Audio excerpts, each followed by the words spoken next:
So today Netflix releases Mute, the latest film from Duncan Jones. Now Duncan Jones hasn't really made too many films yet. He's only made Source Code, Warcraft, and Moon, which I've all liked to varying degrees, with Moon being my favorite, which is part of why I was so intrigued by this film, since it's supposed to be, according to Duncan Jones, a spiritual sequel to Moon, which I think is pretty cool, since they're supposed to be set in the same timeline. But even without that link to that movie, I still was actually looking forward to this regardless, because it just looked really cool and I liked the cast. So without further ado, let's just get right into the review. I feel like Duncan Jones did a really good job setting up this sci-fi mystery, because the plot is pretty standard, simple setup, because it's really just all about Alexander Skarsgård's character trying to find his missing girlfriend. And what makes it interesting is all the twists and turns throughout the story that lead you on this path. And I'm a sucker for anything that's mystery, thriller, sci-fi, especially if you can mix all those into one thing. So I was actually really interested throughout the entire runtime of this whole film. I really love the setting for this film because it's kind of like this futuristic tech-noir Berlin. And pretty much anytime you saw anything futuristic or awesome neon signs in the streets, I was just mesmerized. It's kind of reminiscent of like Blade Runner and Altered Carbon, which also is a Netflix original thing. But like, I'm really glad that style's coming back, that whole like futuristic stuff. So I hope that stays around for a while. Mute doesn't really have a big cast. It's kind of more of a quality over quantity thing, because what you do get from these characters are, really great performances. I mean, most of the film, it's Alexander Skarsgård, Paul Rudd, and Justin Theroux. And Alexander Skarsgård's the lead, obviously. And he just does such a great job in this film, conveying all these different emotions, because he can't speak. So he has to do it through all these different ways. Facial expressions, body language. He also has a notepad that helps every now and then. But mostly it's just facial expressions and body language. And I was actually really impressed, because I'm not like a huge Alexander Skarsgård fan. So I was kind of hesitant with him since he's the lead. But I was actually really impressed. He did a really great job in this film. It's been pretty good for mute characters lately, between this film and also The Shape of Water. Sally Hawkins is also really great in that film. And she's mute, so yay, mute people. Where do I even begin, though, with Paul Rudd in this film? Rocking that amazing mustache, I have to say. He just really knocked it out of the park in this film. I don't really see him in too many films that aren't, like, comedic. I don't know if he does a lot more serious roles. But in this, he's like a really serious gangster, tough type. And it was like really amazing just to see him be this kind of way. Because I guess because now I'm just so used to him in comedies, like Ant-Man and many others. And he's actually kind of the opposite, because he has a daughter in this, like he does in Ant-Man, but he's like a complete asshole.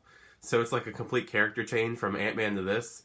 Like, I just really liked his character, even though he was such a jerk. Like, he was just mesmerizing on screen anytime he was on. He just gave such a great performance anytime he interacted with anybody. So 10 out of 10 for Paul Rudd in this film. It actually took me a bit to realize that it was Justin Theroux in the other role, because I knew he was in the film, but he was just really unrecognizable. And he did a good job. He's actually a pretty eccentric character in the film. He doesn't get as much to work with as Paul Rudd and Alexander Skarsgård, but what he's given is fine. He's probably my least favorite of the three, just because the other two were so great. Also, for you people that are really interested in scores, I think this film has a really good score attached to it. It's kind of sci-fi, kind of chilling sci-fi kind of theme, and I actually really liked it. It was kind of subtle in parts, and sometimes it was actually really, it worked really well for me. I mean, I'm not really into scores too much in films, but I actually did like the one in this one, so I actually had to mention it. Now, as far as action goes in this film, there is a decent amount of it, and some is pretty violent, but it's not super duper action packed. It's not like Altered Carbon was, where there was ridiculous fight scenes in almost every episode, and it's not like Blade Runner, where there was one or two fight scenes in the entire film. It's somewhere in the middle, I feel like. Because you're going to get a good enough action, seeing this film, even though you're not here for the action. It's, mostly sci-fi, thriller, mystery kind of thing. But the action you do get is pretty good. I will say that. But I wasn't here for the action. Now, if there's really any negatives with this film for me, most of them are not minor or nitpicky. Some of the CG is kind of iffy. And it's kind of jarring sometimes when these characters, they sometimes switch from German to English back and forth in conversations with people. And that's a little weird. I mean, I know it's Berlin, but it is a little weird. But that's, like I said, it's just nitpicks. And it didn't bother me, but I feel like some people could get annoyed by the fact that the story kind of jumps between Alexander Skarsgård stuff and Paul Rudd and Justin Theroux stuff, and it kind of just jumbles back and forth sometimes. I know some people that can be bothered by that, because they think it kind of ruins the pacing. But it didn't ruin the pacing for me, since both sides of the story are both really interesting. I was actually really impressed with this film overall. I think Duncan Jones did a really good job and knocked this one out of the park. It does suck, though, since it's only on Netflix, that I can't get a physical copy of it. But I mean, it's on Netflix at least, so it won't hurt me to just keep watching it over and over again whenever I want to, since it's on Netflix.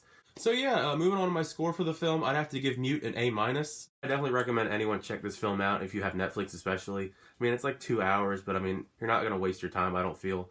But yeah, that was my review for Mute. It's on Netflix today, so if you got time, definitely watch it. And if you have seen Mute, leave your comments down below and let Whitney know what you thought of the film. Also, if you want to, feel free to leave a like, hit that subscribe button, and until next time, I'll see you guys later.